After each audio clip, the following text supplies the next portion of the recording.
Haven't introduced yet. I might have bought myself a project truck. I'm looking to introduce to the channel here very soon, and I got a killer deal on it. Plus, it may or may not be stick shift, and it is a Mopar. So I wanted to chat a minute about a modification that I installed a couple months ago on my 2015 Dodge Challenger RT, the 5.7 Hemi.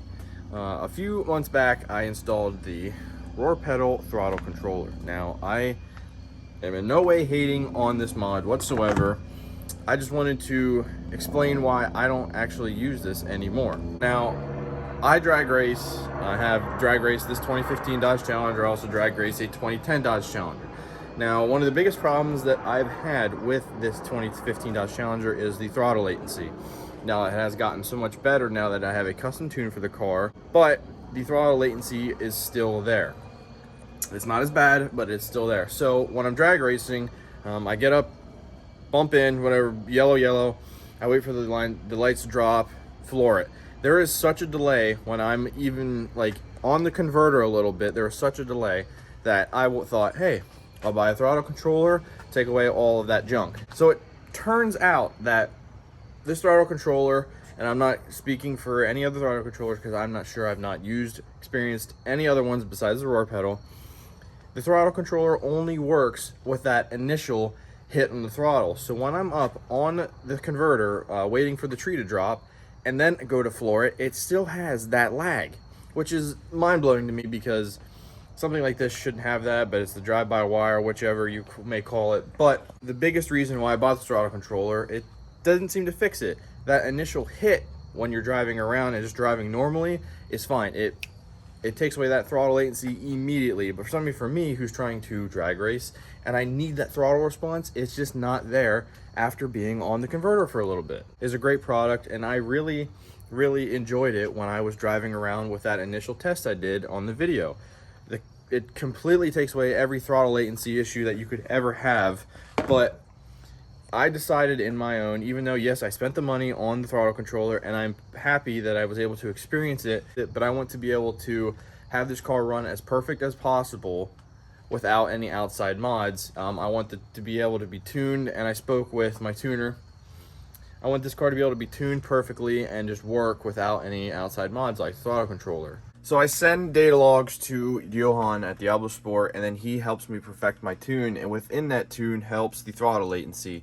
I actually spoke with Johan, my tuner from Diablo Sport. I spoke with him about using this throttle controller, and if it was sort of like shooting myself in the foot, kind of, it was sort of an unnecessary thing for me to do. And he did actually say, yes, it's not really a necessary thing for me to buy because it is something he can adjust within the tune. So pretty much what it comes down to, I want this car to be able to run perfectly with the tune and not have to deal with switching between modes, race modes, Sport Plus, whatever, on the throttle controller, which is why I am sort of not really using it at the moment. So I'm not hating whatsoever on the throttle controller or anybody who uses the throttle controller. It just doesn't seem to be what I want at the moment. I want this car to, like I said, run as best as it can with minimal mods, and it seems the way to go would just be to perfect the tune. So I'm keeping the roar pedal. I might use it in a future vehicle I have. Who knows? But the car just seems to, in my opinion, run better without it. Now, not to say it doesn't run better with maybe the pedal commander or something like that, but I went with the roar pedal throttle controller.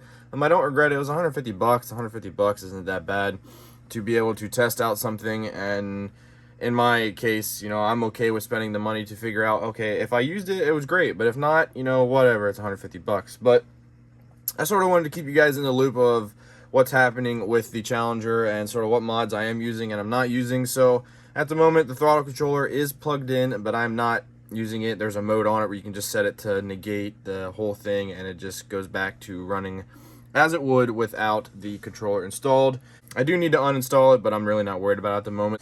The car will be going away for the winter, probably here in a month, give or take, unless it decides to snow sooner. It's October already, which is just makes me sad. But I'm not worried about it at the time being. I'll uninstall it maybe for the next driving season.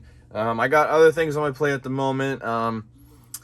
Haven't introduced yet, but I did buy I might have bought myself a project truck. I'm looking to introduce to the channel here very soon.